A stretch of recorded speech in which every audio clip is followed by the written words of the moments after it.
a lovely week. So I just wanted to take us down memory lane. I first came into Canada in 2005 as a very young girl. I won't say how old I was, but I'll say I was very young, fresh out of high school. And it was my brother and we came to Canada. I went to George Brown College. He went to University of Toronto. And after doing like a year at George Brown College, I moved to University of Windsor and did a couple of years and went back to Nigeria and came back again many years after. But here's an interesting fact I'd like to share. When I first came to Canada, I remember my experience with the visa officer. Then it used to be study permits used to be processed in Lagos, in Annie Fawashe, in Victoria Island, right? And then there would be this long queue in front of the embassy that would, initially it was just right in front of the embassy, but like many years after, when I came back, I discovered that the line began to extend further down, almost up to Adeola Odeku. And basically you wait there till you're called. By the time you're called, you get in, you sit, all the clearance and whatnot. And then the way the study permits used to be processed was you would sit and a visa officer would interview you. They would ask you questions. And incidentally, I know my visa officer. I know who she is. She moved to Canada many years later. But it was so funny how we met again. I was like, I know this woman. I recognize you from somewhere. So one of the questions she had asked me was, because then they want to be able to see if you're they would interview you because they want to know if you're a genuine student. So they asked me, then I was going to study economics, and they asked me, define supply and demand. What is economics? And I remember I'm like, thank God I know it, but like I was like, why are they asking me this in an embassy? Well, those are part of the things that they have to ask to be sure you know what you're going to study, and someone can just pick a course for you. And incidentally, if you relate that from then till now, when you're told to do a study plan, you're practically getting interviewed. And that's why we say that one of the most important aspects of your application now is a study plan, because they can't see you to interview. Like, they cannot afford to do that. Then there weren't that many people that knew Canada. I remember when we were going and people were like, what? My parents were like, Canada, Toronto, Ontario. What? The only places you knew then was like US and London. That is it. In fact, there was nothing like Dubai then. No offense, I'm not sure. But anyways, like I was saying, then we used to get interviewed, and right there and there you will know if you were approved or not. Almost similar to like what the US embassy does. Right there and then you will know. And then I'd say that there was a pretty high success rate, because then nobody really knew Canada, and then they were really trying to market themselves and make themselves known. They'll take part in different education fairs, especially the ones that Harvest Food Edu organized. They'll take part in the fairs to bring awareness to Canada. And I think that time I would have to check the statistics, and I'll check it and I'll probably link it somewhere on the screen. It'd be very interesting to know how many international students were there. I don't think we're up to 1,000 in the whole of Canada, Nigerian students. We pretty much knew each other. I'm talking about 2005 and even into 2006. We're still not that many Nigerians in Canada. Now we're a lot, and I'll put the statistics somewhere, but we're a lot. It'll be nice to look at the numbers. So the Canadian immigration system has changed a lot from then till now. Now, well, there's it's not as easy, it's not as straightforward, and that's part of why we recommend using a regulated Canadian immigration consultant to guide with your applications, because there's a lot of law, policies, regulations and acts that come into play.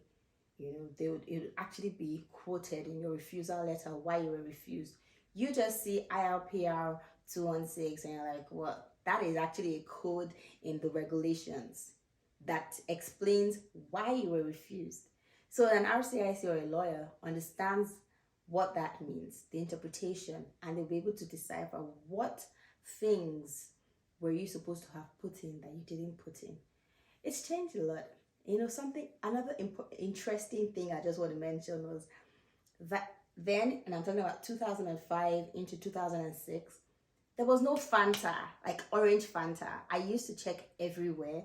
I would only see Sun Kissed, or what's the other one? You know, Sun Kissed. I can't remember what the other orange drink was, but there was no orange Fanta. I really wondered why there wasn't. I think it wasn't until 2007 thereabout that I began to see orange Fanta. What they had was the blueberry Fanta and one other one. Can you imagine? Now, if you know that there was Fanta then, say it in the comments too. But what I remember, and I'm talking about checking places in different stores in Toronto, Windsor, and you know, I think I went to Ottawa at some point. You know, yeah. What else do I want to mention? So it's been an interesting journey. You know, living in Canada, living in Nigeria, coming back again.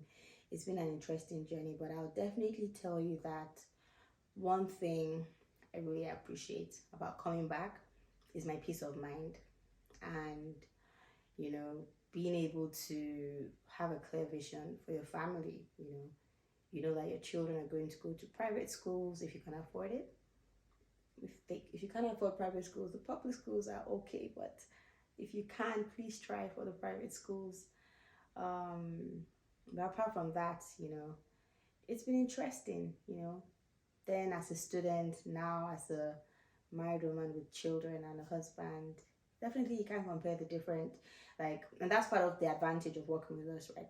I had the experience as a student, and now I have the experience as a family woman, and I put those experiences, you know, together to provide a well-rounded, you know, consultation. You know, I give you the aspect of as a student, I give you the aspect as a family person. I have the experience, and I put them together to give like a well-rounded view, you know, of the opportunities for families when they come.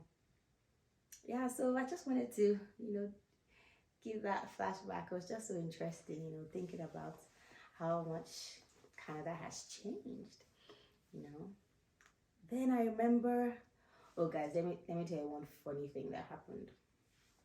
So me, as a student with my small pocket money, I was on my way to school. Then when I was schooling downtown Toronto, George Brown College, and I think one of my classes was a night class, and there was this um, less fortunate guy standing around the subway station. You know, the entrance to the subway station, and he was begging for some money.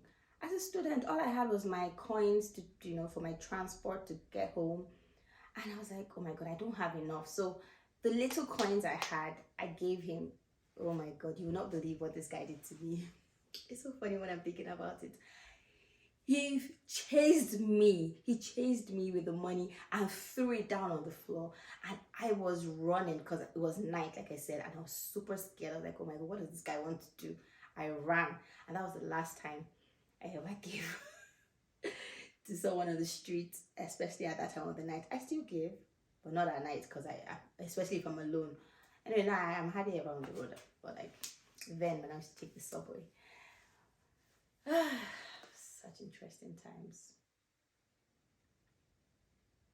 I'll tell you, as a student schooling, I always recommend that students stay in the university or college for the first year, because part of the advantages is that they don't have to worry about what they're going to eat. They just go down to the cafeteria, and whatever is being served, it's a buffet. Pick what you want.